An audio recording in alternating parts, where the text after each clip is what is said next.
High, আজকে আবার চলে এসেছি একটা বিয়েবাড়ি ব্লগ নিয়ে। এর আগে নিশ্চয়ই তোমরা গায়ে হলুদের ব্লগটা দেখেছো, যদি না দেখে থাকো আমি আমার নামের নিচে লিঙ্কটা অ্যাটাচ করে দিলাম, নিশ্চয়ই চেক করো। সো আমরা আজকে চলে যাচ্ছি অ্যাজ এ বরযাত্রী।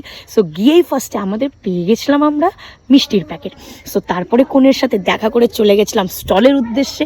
ওখানে গিয়ে দেখি গরম গরম কফি, ভেজ পকোড়া আর ফুচকা। সো এগুলো দেখে কার পিঠে খিদে পাবে না, আমাদের তো খুব খিদে পেয়ে গেছিলো। সো ওটা খেয়ে তারপরে চলে গেছিলাম বিয়ে দেখতে। সো বিয়ে হয়ে গেল কমপ্লিট, তারপরে ডাইরেক্ট আমরা চলে গেলাম খাওয়ার সেকশনে। এই হচ্ছে মেনু কার্ড। ফার্স্টেই আমরা পেয়ে গেছিলাম স্যালাড, সস, পনির পাসিন্দা, তারপরে পেয়েছিলাম নান আর চানা মশলা, যেটার ক্লিপটা আমার ডিলিট হয়ে গেছে সামহাও। তারপরে চলে এসেছিল সাদা ভাত, ভেজ ডাল, পনির ফুলকপি, তারপরে এসেছিল দই কাতলা, তারপরে বাসন্তী পোলাও, চিকেন কষা, চাটনি, পাঁপড়, মালাই চমচম, রাজভোগ, পাস আইসক্রিম। সো এত কিছু খেয়ে পেট ভরে আমি তো চলে এসেছিলাম বাড়ি। সো আজকের জন্য এতটাই। See you in my next blog. Tata.